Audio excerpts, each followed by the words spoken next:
प्रिय डायरी, मेरो असल मित्र त तिमी पो रहेछौ। मेरा कथाहरू सुनिदिन्छौ, मेरो मनको भारी बिसाउने साथी बनिदिन्छौ। काश तिमी बोल्न पनि सक्थ्यौ त, मलाई सम्झाउँथ्यौ। ए नुमराज, तेरे नसोच त, तर तिमी बोल्दैनौ। ए डायरी, तिमी नबोले पनि मसँग एकदमै आत्मीय छौ। तिम्रा पाना पल्टाएर हेर्दा देखिन्छन् मेरा प्रिय अप्रिय घटनाक्रमहरू। कति राम्ररी सँगालेर राखेका छौ है। कुनै बेला आत्मवृत्तान्त लेखेर नोबल छाप्ने सोचका साथ 2075 सालको यासीमा सफल भएर प्राप्त गरेको प्रिय डायरीमा लेख्न सुरु गरेको पनि वर्षौं भयो। अहिले यसको महत्त्व र माया अति लाग्छ। अब त यो डायरी पनि मेरो अभिन्न अङ्ग बनिसक्यो। मनका कुराहरू साथीलाई सुनाऊ, हाँसोमा उडाइदिन्छन्।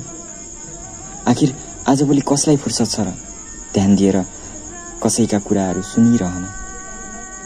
त्यसैले मनमा भुमरीसरी उब्जने अनेक प्रकारका सोचहरू दिमागमा फन्ती घुमिरहेका बेला तिनको निदान गर्न कलम समात्छु अनि डायरी पल्टाउँछु र छापिदिन्छु मनका आवेगहरूलाई डायरीको पानाभरि। जब डायरीका सादा पन्नाहरूमा कालो मसीले कोर्न थाल्छु, बिस्तारै बिस्तारै लथालिङ्ग परेर गुजिल्टिएका सोचहरू र अल्झिएका भावनाहरू सुल्झिँदै जान्छन्। यसरी बयानै गर्न नसकिने उल्झनहरूले बाँधिएको मन बिस्तारै बिस्तारै खुल्दै जान्छ र विचलित मनको विचलन दूर हुन्छ। अब त मन सम्हाल्न असहज भइरहेका बेला साथीको साथ नै चाहिने अवस्था पनि हराउँदैछ। कोही साथीहरू नजिक छैनन् त के भो, मेरा लागि मेरो प्रिय डायरी जाति छ। साथीको जरुरत मेटाउन मेरो डायरी काफी छ। मान्छेहरू त आफ्नै आफ्नै लडाईँ लडिरहेका हुन्छन्। म पनि त बेला बेला अन्तर्द्वन्द्वमा फसिरहेको हुन्छु। बाहिरी मुहारमा मुस्कान देखाउँछु, भित्र पीडाले पिरोलिन्छु। मेरो मुस्कान पछाडिको पीडा केवल तिमीले सुनेका छौ प्रिय डायरी।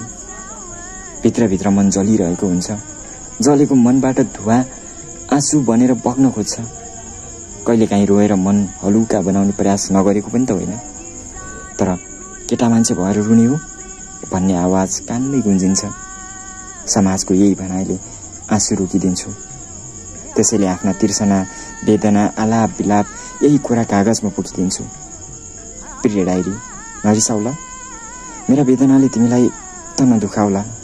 बस सम्हालेर राखिराख्नु ल।